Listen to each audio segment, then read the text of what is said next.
आज मराठी भाषा गौरव दिन आहे. विष्णू वामन शिरवाडकर उर्फ कुसुमाग्रज यांच्या जन्मदिनानिमित्त हा दिवस साजरा केला जातो. मराठी भाषेची समृद्धी परंपरा, साहित्य आणि संस्कृतीचा अभिमान व्यक्त करणारा हा खास दिवस आहे.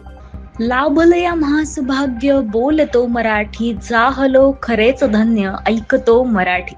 दरवर्षी 27 फेब्रुवारी रोजी मराठी भाषा गौरव दिन उत्साहात साजरा केला जातो. हा दिवस ज्ञानपीठ पुरस्कार विजेते कवी कुसुमाग्रज यांच्या जन्मदिनानिमित्त पाळला जातो. मराठी साहित्य आणि सांस्कृतिक क्षेत्रात कुसुमाग्रज यांचं योगदान अमूल्य मानलं जातं. त्यांच्या कवितांनी, नाटकांनी आणि लेखनाने मराठी भाषेला नवे आयाम दिले. मराठी भाषेचा सन्मान राखण्यासाठी आणि तिच्या समृद्ध इतिहासाची जाणीव करून देण्यासाठी महाराष्ट्र शासन यांनी 21 जानेवारी 2013 रोजी 27 फेब्रुवारी हा दिवस अधिकृतपणे मराठी भाषा गौरव दिन म्हणून घोषित केला. हा दिवस केवळ भाषेची ओळख नव्हे तर मराठी साहित्य, संस्कृती आणि अस्मितेचा गौरव करण्याचा दिवस आहे. यावर्षी या दिवसाचं महत्व अधिक वाढलंय, कारण 3 ऑक्टोबर 2024 रोजी केंद्र सरकारने मराठी भाषेला अभिजात भाषेचा दर्जा बहाल केलाय.